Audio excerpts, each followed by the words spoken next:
स्वागत है आप सभी का गायत्री पीजी कॉलेज सांचौर की ऑनलाइन क्लासेस में। आज हम बात करेंगे डीप सी एडप्टेशंस की फिशेस में। हम उन एडप्टेशंस की बात आज करेंगे जो डीप सी फिशेस में प्रेजेंट होती हैं। इससे पहले हम लोग सुपर क्लास स्पीसीज के बारे में एक डिटेल्ड डिस्कशन कर चुके हैं, जिसमें हमने सुपर क्लास स्पीसीज के जनरल कैरेक्टर्स डिस्कस किए थे, प्लस उनका अप टू ऑर्डर तक एक क्लासिफिकेशन डिस्कस किया था। आज हम इन फिशेस में डीप सी एडप्टेशंस के बारे में डिस्कस करेंगे। पर्टिकुलरली आज का जो लेक्चर है ये उन फिशेस के बारे में है जो ओशियंस में गहराई में प्रेजेंट होती है। तो उन फिशेस के बारे में और उन फिशेस में क्या एडप्टेशंस हैं, उससे पहले हम ये भी डिस्कस करेंगे कि जब ये फिशेस ओशियन में इतनी गहराई में रहती हैं तो वहाँ उन्हें क्या प्रॉब्लम्स फेस करनी पड़ती हैं। तो पहले तो उन प्रॉब्लम्स की डिस्कस करेंगे जो प्रॉब्लम्स इन फिशेस के द्वारा फेस की जाती हैं, एंड देन उन प्रॉब्लम्स के सॉल्यूशन के लिए या इन प्रॉब्लम्स का ये फिशेस कैसे सामना करती हैं, ये एडप्टेशंस बाद में हम डिस्कस करेंगे। तो स्टार्ट करते हैं। सबसे पहले मैंने यहाँ पर एक जो डीप सी है, यहाँ बात करें ओशियन की, यहाँ पर्टिकुलरली हम डिस्कस कर रहे हैं ओशियन की।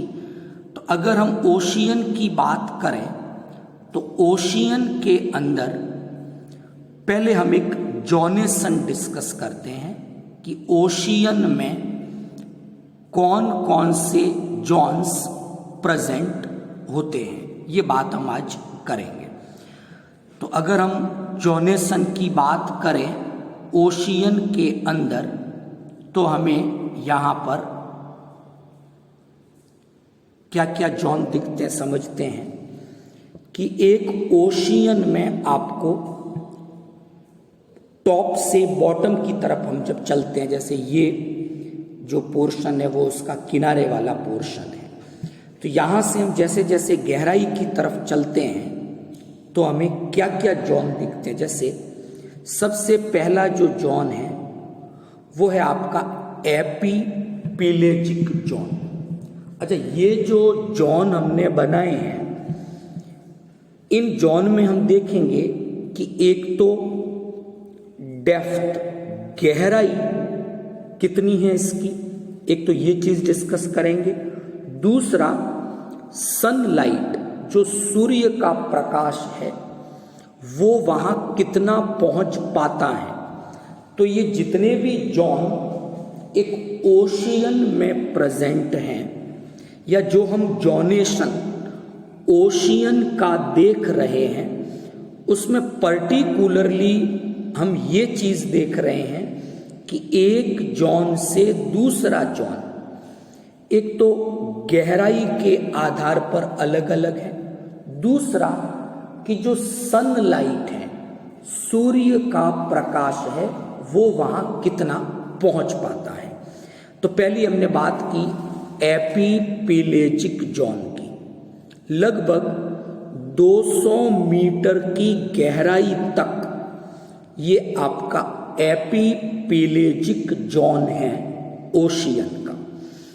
और ये जो एपीपेलेजिक जॉन है, यहाँ पर प्रॉपर सनलाइट प्रेजेंट हैं और इसलिए इसे सनलाइट जोन के नाम से भी जाना जाता है। थोड़ा नीचे की तरफ चले, मैंने कहा टॉप से बॉटम की ओर जा रहे हैं, तो जो दूसरा जोन आपका आता है वो है मीज़ोपीलेजिक जोन। लगभग 1000 मीटर की गहराई तक, इतना डीप हम जाते हैं तो 1000 मीटर की गहराई तक ये मीज़ोपीलेजिक जोन है। इसे हमने ट्विल लाइट जोन कहा है। यहाँ पर जो सनलाइट पहुँचती तो है लेकिन उस सनलाइट की अमाउंट कम है, इसलिए यहाँ पर जो रोशनी है, जो सनलाइट है, वो उतनी तीव्रता वाली नहीं है जितनी एपीपीलेजिक जोन में थी, इसलिए इसको ट्विल लाइट जोन ये नाम दिया गया है। उसके नीचे आगे जाते हैं तो अगला जो जोन आता है वो है आपका बैथाइलोपीलेजिक जोन। बैथाइलोपीलेजिक जो जोन है ये लगभग 4000 मीटर की गहराई तक का क्षेत्र है। यहाँ पर सनलाइट और कम तीव्रता की होगी। तो कंटिन्यूटी हम क्या देख रहे हैं कि जब हम एपीपीलेजिक जोन से मीज़ोपीलेजिक जोन और मीज़ोपीलेजिक जोन से बैथाइपीलेजिक जोन की तरफ बढ़ते हैं तो डेप्थ बढ़ती जा रही है, गहराई बढ़ रही है, प्लस जो लाइट पेनेट्रेशन है सनलाइट का वो घटता जा रहा है। इसीलिए एपीपीलेजिक जोन में पर्याप्त सनलाइट थी, इसलिए इस जोन को सनलाइट जोन कहा। मीज़ोपीलेजिक जोन में कंपैरेटिवली कम हो गई सनलाइट तो उसे ट्विल लाइट जोन कहा। और बैथाइपीलेजिक जोन तक आते आते सनलाइट और कम हो गई, इसे मिडनाइट जोन के नाम से जाना जाता है।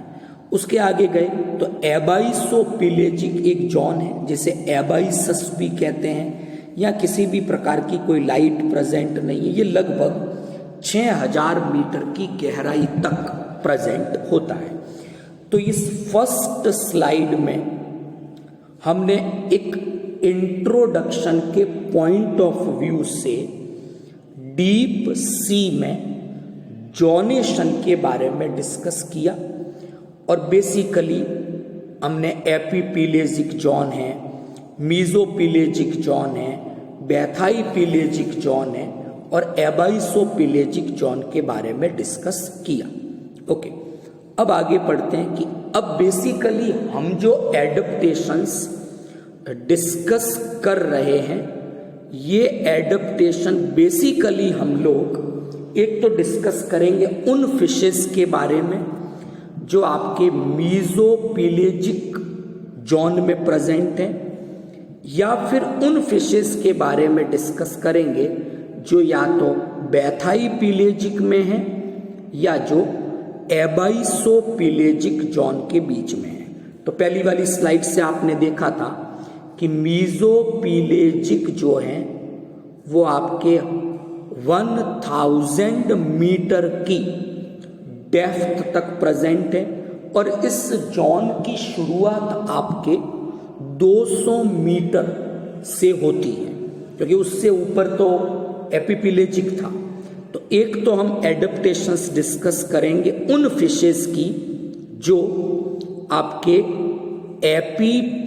मीज़ोपीलेजिक जोन में प्रेजेंट है, और उसकी हमने डिस्ट्रीब्यूशन बताया 200 मीटर से लेकर 1000 मीटर की गहराई तक ये जोन प्रेजेंट है। यहाँ पर प्रोडक्टिविटी बहुत कम है क्योंकि प्रोड्यूसर्स नहीं है, यहाँ पर प्राइमरी फोटोसिंथेसिस की प्रोसेस नहीं होती है, तो कुछ कीमो ऑटोट्रॉप्स वगैरह इस तरह के कुछ प्रेजेंट्स यहाँ पर होते हैं। दूसरी हम बात करेंगे एडप्टेशंस, किसके बारे में हम बात करेंगे दूसरे नंबर पे बैथाई पिलेजिक जो हमने डिस्कस किया था पीछे वाली स्लाइड में, आप देख सकते हो बैथाई पिलेजिक आपका 4000 मीटर की गहराई तक है, और जो एबाइसो पिलेजिक है वो 6000 मीटर की गहराई तक का हिस्सा है। तो 1000 मीटर से लेकर 6000 मीटर तक हम डिस्कस करेंगे, जहां पर आपके ओशियन का फ्लोर आ जाएगा। वहां तक जो फिशेज हैं उनके एडेप्टेशंस फिर बाद में डिस्कस करेंगे। तो 2 जोन पे बेसिकली हम डिस्कस कर रहे हैं। मीजोपिलेजिक जोन के जो फिशेज हैं उनके एडेप्टेशंस कैसे हैं, और बैथाई पिलेजिक और एबाइसोपिलेजिक जोन है, यहाँ जो फिशेज हैं उनके एडेप्टेशंस कैसे होते हैं। तो हमने डिस्कस किया था ट्विलाइट जोन के बारे में, एक दूसरा डिस्कस किया था हमने, ये आप देख सकते हो मिडनाइट, ट्विलाइट, एबाइसस। तो अब हम डिस्कस करते हैं 1 बाय 1। ओके, तो मैंने पहले भी कहा था कि हम डिस्कस करें इनके एडेप्टेशन के बारे में, उससे पहले हमें डिस्कस करना चाहिए इन फिशेज को क्या प्रॉब्लम्स फेस करनी पड़ेगी कि जब ये इन जोन्स में प्रेजेंट हैं ओशियन के, चाहे वो मीजोपिलेजिक हैं चाहे वो एबाइसोपिलेजिक हैं, इस तरह के जोन में जब वो प्रेजेंट हैं तो किस तरह की प्रॉब्लम्स वो फेस करेगी, पहले उस पर हम फोकस करेंगे। तो पहली बात की है कि डीप सी में क्या क्या प्रॉब्लम्स फेस करनी पड़ती हैं, उन पे हम बात करेंगे। सबसे जो इम्पोर्टेंट प्रॉब्लम है वो है प्रेशर की, दाब की, कि जैसे जैसे हम ओशियन के टॉप से बॉटम की ओर बढ़ते हैं, यानी जब हम एपीपिलेजिक जोन से मीजोपिलेजिक जोन की ओर बढ़ेंगे, मीजोपिलेजिक जोन से एबाइसोपिलेजिक जोन की तरफ ऐसे आगे जाएंगे, तो हम क्या देखेंगे कि जब डेप्थ बढ़ती है, गहराई बढ़ेगी, तो साथ साथ प्रेशर इंक्रीज होता जाएगा। और इसका एक कैलकुलेशन हमने किया है कि जब हम 10 मीटर की डेप्थ पर अंदर जाते हैं कि यानी हर 10 मीटर पर 1 एटमॉस्फेयर प्रेशर इंक्रीज हो जाएगा। यानी जैसे ही 10 मीटर की गहराई पे अंदर गए तो पर 10 मीटर की डेप्थ पर एटमॉस्फेयरिक प्रेशर में 1 का इंक्रीमेंट यानी 1 की वृद्धि हो जाएगी। तो पहली प्रॉब्लम जो फेस करनी पड़ेगी इनको, वो फेस करनी पड़ेगी प्रेशर की। नंबर 2, दूसरी चीज हमने बात की है लाइट की, कि हमने कहा कि जो ये जोन्स थे, जो जोनेशन अभी डिस्कस किया था, तो हमने कहा था कि जैसे जैसे हम गहराई में आगे जाते हैं तो जो सनलाइट है उसकी पेनेट्रेशन में कमी आती जाएगी। तो जैसे जैसे आप डीप में जाओगे वहाँ लाइट कम होती जाएगी। क्लियर? तो ये भी दिक्कत आ गई। तो हमने डिस्कस भी किया था, एक ट्विलाइट जोन था, तो इस तरह से लाइट में भी कमी आ रही है। ये भी एक प्रॉब्लम इन फिशेस के लिए होती है। तीसरी बात है टेम्परेचर, कि जब हम डेप्थ में जाते हैं, गहराई में जाते हैं, तो देखते हैं कि वहाँ जो वाटर है उस वाटर का टेम्परेचर बहुत लो हो गया है और वो 4-3 डिग्री सेंटीग्रेड के आसपास का, सेल्सियस के आसपास का होता है। तो वहाँ जो फिशेज हैं उन्हें टेम्परेचर की प्रॉब्लम भी फेस करनी पड़ती है। नेक्स्ट है लेक ऑफ न्यूट्रिएंट्स। हमने कहा था कि वहाँ पर फोटोसिंथेटिक जो ऑर्गेनिजम्स हैं वो तो प्रेजेंट नहीं है, प्लांट्स नहीं है वहाँ पर, क्योंकि सनलाइट नहीं जा रही है। तो ऐसी कंडीशन में वहाँ पर प्रोड्यूसर्स नहीं है, और प्रोड्यूसर्स अगर होंगे भी तो वो केवल 5% के आसपास है, they are always less than 5%, तो न्यूट्रिएंट्स की कमी होगी। तो जो फिशेस इन डीप सी के जोन्स में प्रेजेंट हैं उन्हें न्यूट्रिएंट की कमी का भी सामना करना पड़ता है। और यहाँ केवल प्रोड्यूसर्स नहीं है, उसके कारण न्यूट्रिएंट्स की कमी तो है, लेकिन यहाँ पर कुछ ऐसे ऑर्गेनिज्म जरूर हैं जिनका डीके हो रहा है, यानी जिनका डीजनरेशन हो रहा है, जो डिस्ट्रॉय हो रहे हैं, तो ऐसा मटेरियल जरूर यहाँ पर प्रेजेंट होता है। ओके, अब बात करेंगे पहले मीजोपिलेजिक की, फिर मैं बात करूँगा बैथाईपिलेजिक की। तो मीजोपिलेजिक को मैंने नाम दिया था, it is the twilight zone. 200 meter से 1000 मीटर के बीच की गहराई पर है, थोड़ी बहुत लाइट आई है यहाँ पर। तो यहाँ पर जो लाइट बहुत कम मात्रा में है, तो यहाँ ऐसी फिश की स्पीशीज मिलेगी जिनमें ऐसे ऑर्गन्स होंगे जो इस कम लाइट में भी, जो ट्विन लाइट है जिसकी इंटेंसिटी बहुत कम है, उस लाइट के प्रति भी सेंसिटिव हो और इस लाइट को भी वो रिसीव कर पाए और देख पाए। तो ऐसे कुछ विजुअल ऑर्गन्स इनमें प्रेजेंट होते हैं। दूसरी मैं बात कर रहा हूं बैथाईपिलेजिक की।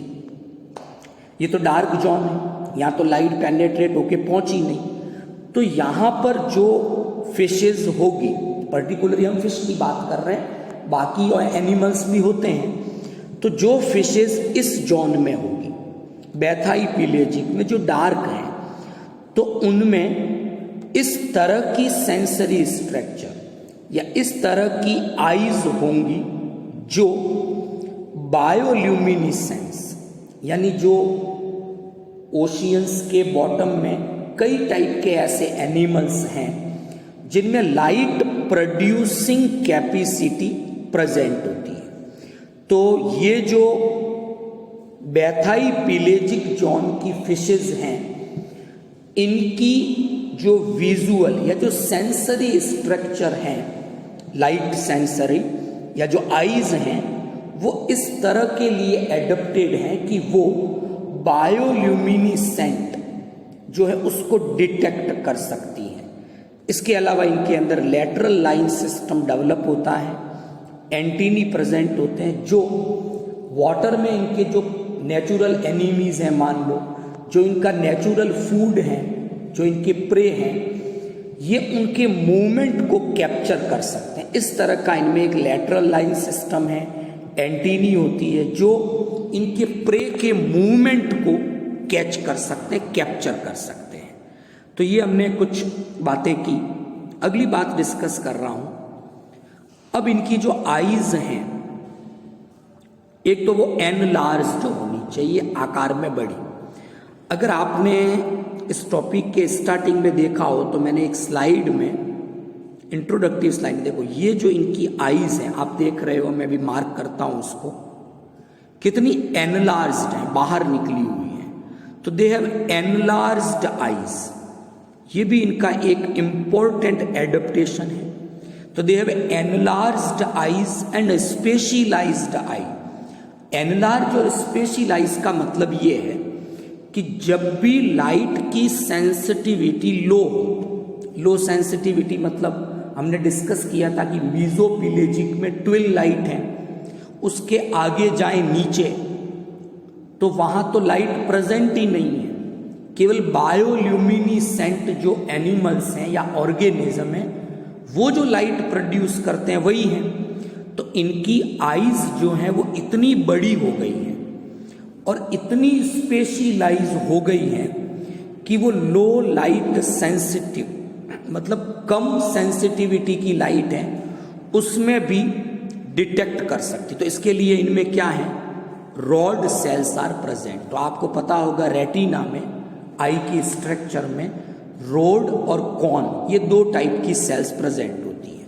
तो rod are sensitive for the light and cone are sensitive for colour. तो इनमें केवल रोड है, कॉन नहीं है। इसलिए ये कलर के लिए सेंसिटिव नहीं है, तो ये कलर डिटेक्ट नहीं कर सकती डिफरेंट टाइप के, बट ये लाइट और डार्क में डिफरेंशिएशन कर सकती हैं और लिटिल लाइट में भी देख सकती हैं, डिटेक्ट कर सकती हैं, लेकिन ये सब कलर ब्लाइंड है। ओके, तो जो मीजोपिलेजिक वाले हैं वो तो सरफेस से जो लाइट आई है ट्विल लाइट, उसकी वजह से देखेंगे। बैथाइपिलेजिक वाले हैं वो बायोल्यूमिनिसेंस लाइट में देख पाते हैं। नेक्स्ट जो इनकी आई की प्रॉपर्टी है वो है ये टेलीस्कोपिक आईज है। टेलीस्कोपिक का मतलब है कि दे हैव बाइनोक्यूलर विजन। जिस तरह से एक दूरबीन देखती है, बाइनोक्यूलर देखता है, तो वैसे ही ये फिशेस भी बेटर देख सकती हैं और अपना शिकार जो इनके प्रे हैं उनको देखकर उनका शिकार हंटिंग कर सकती हैं। तो ये डिस्कस किया कि इनकी आई एक तो एनलार्ज्ड है, स्पेशलाइज्ड हैं, क्योंकि उनमें रोड सेल्स जो हैं वो लो लाइट में भी सेंसिटिव हैं, लेकिन कलर ब्लाइंड है क्योंकि कॉन सेल्स नहीं होती हैं। दूसरी बात की टेलीस्कोपिक आईज की बाइनोक्यूलर विजन है, तो इजीली हंटिंग कर सकते हैं, अपने प्रे को डिटेक्ट कर सकते हैं। दूसरा इनकी आई है अपवर्ड पॉइंटिंग आईज है, यानी आगे की ओर, सरफेस की ओर ये होती हैं, ताकि किसी भी प्रकार की सरफेस से जो लाइट आएगी, लाइट आने का एक ही सोर्स है सरफेस, बाकी जगह से तो आएगी नहीं, तो सरफेस की ओर ये जो आईज है वो पॉइंटेड है, तो वो सीधा लाइट को रिसीव कर पाती है। नेक्स्ट दूसरी बात कर रहे हैं, दूसरा adaptation hiding in the dark, कि गहराई में ये छुप कैसे सकते हैं, अंधेरा है वहां पर। तो पहली प्रॉपर्टी, पहला एडेप्टेशन जो इन्होंने डेवलप किया वो है ट्रांसपेरेंसी। मतलब लाइट जब इनसे होकर पास होती है तो इनको इनविजिबल बना देती है, क्योंकि इतनी गहराई थी वहाँ। तो ये एनिमल की बॉडी की स्ट्रक्चर या इनमें एक एडेप्टेशन डेवलप हुआ ट्रांसपेरेंसी का, पारदर्शिता का, कि लाइट इनसे होकर मतलब पार हो जाएगी, ट्रांसमिट हो जाएगी और इनको इनविजिबल बना देती है। लाइक मिस्टर इंडिया दिखेंगे नहीं है, तो दिखेंगे नहीं तो अपने जो नेचुरल एनिमीज हैं उनसे भी प्रोटेक्टेड रहेंगे, प्लस नेचुरल एनिमीज से प्रोटेक्टेड रहने के अलावा ये जो है वो जो अपने प्रे हैं उनसे भी बचे रहेंगे और इजीली उनका शिकार कर पाएंगे। सेकंड बात की है रिफ्लेक्टिव, कि लाइक ए मिरर, इनके जो स्केल्स हैं, फिशेज के ऊपर स्केल्स हैं, और जो डीप सी की फिशेज है जिनकी आज बात कर रहे हैं, उनके जो स्केल्स हैं वो मिरर लाइक है, यानी जो लाइट इनके ऊपर अप्लाई होती है ये उनको रिफ्लेक्ट कर देते हैं, जिससे इनकी किसी भी प्रकार की कोई शेडो नहीं बनती, बैकग्राउंड के साथ ये मैच हो जाएंगे, इनका कोई पर्टिकुलर स्पेशियल बैकग्राउंड नहीं बनता, तो शेडो नहीं बनेगी, उससे भी ये छुपे हुए रह सकते हैं। नेक्स्ट है फोटोफोर्स, इनमें लाइट इमिटिंग ऑर्गन्स होते हैं कि लाइट प्रोड्यूस कर सकते हैं, और लाइट प्रोड्यूस करते हैं उसके कारण ये डीप सी में आसपास का जो एरिया है उसको लाइट के कारण, वहाँ पर नेचुरल लाइट तो आ नहीं रही है, जो सनलाइट है वो, तो जो इस तरह के जो एनिमल्स हैं, फिशेज हैं, उनमें ऐसी सेल्स हैं जो लाइट प्रोड्यूस कर सकती है, जो इनकी अंधेरे की प्रॉब्लम को सॉल्व करती हैं। नेक्स्ट है रेड पिगमेंट। सबसे पहले जो पिगमेंट डिसअपीयर होता है वो रेड। अगर आपने इलेक्ट्रोमैग्नेटिक स्पेक्ट्रम देखा है विबग्योर के बारे में, वॉयलेट, इंडिगो, ब्लू, तो उसमें रेड का नंबर, उसकी जो वेवलेंथ है रेड की, वो सबसे ज़्यादा है, सबसे पहले वो डिसअपीयर होता है।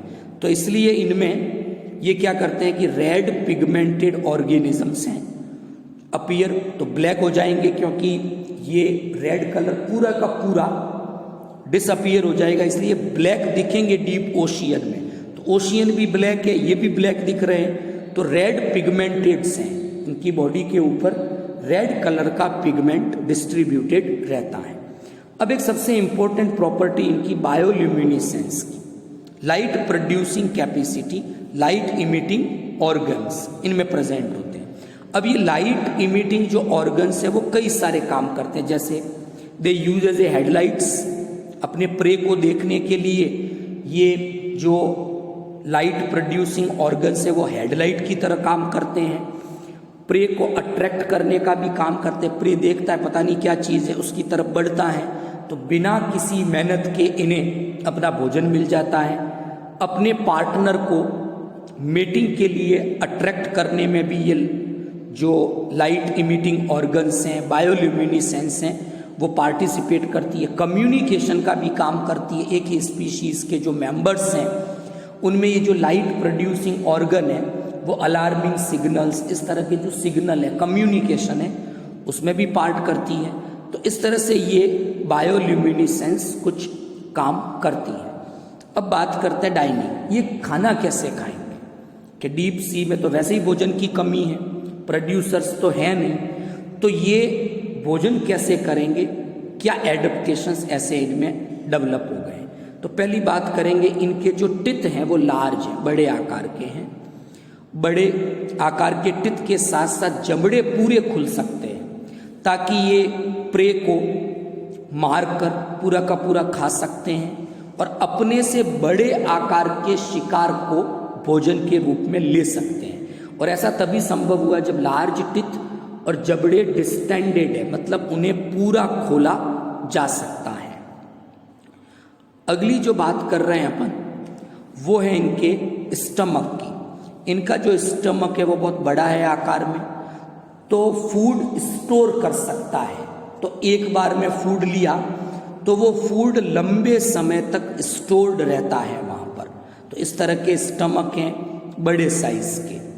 और तीसरी बात है लो मेटाबॉलिक रेट, BMR बहुत कम है, बेसिक मेटाबॉलिक रेट, बहुत कम एनर्जी इनको अपनी मेंटेनेंस के लिए चाहिए, इसलिए फूड अगर कम भी मिलता है तो ये लंबे समय तक सरवाइव कर सकते हैं। तो आज हमने डिस्कस किया उन फिशेज की, बात की हमने जो डीप सी में पाई जाती है।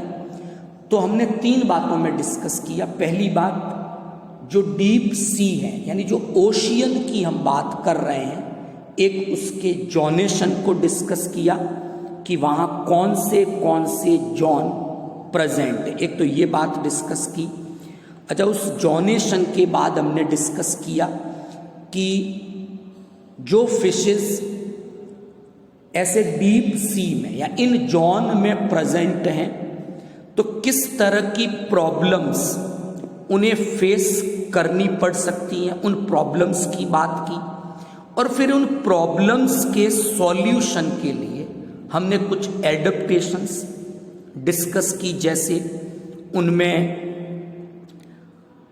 प्रे डिटेक्शन या अपने प्रेडेटर से बचने के लिए क्या एडेप्टेशंस हैं, भोजन के लिए क्या एडेप्टेशंस हैं, इस तरह की कुछ बातें डिस्कस की। तो बेसिकली हमारा डिस्कशन आज डीप सी एडेप्टेशंस पर था। आई होप आज का लेक्चर आपको समझ में आया होगा। Thank you. वीडियो को ज़्यादा से ज़्यादा लाइक और शेयर करें। Thank you all of you.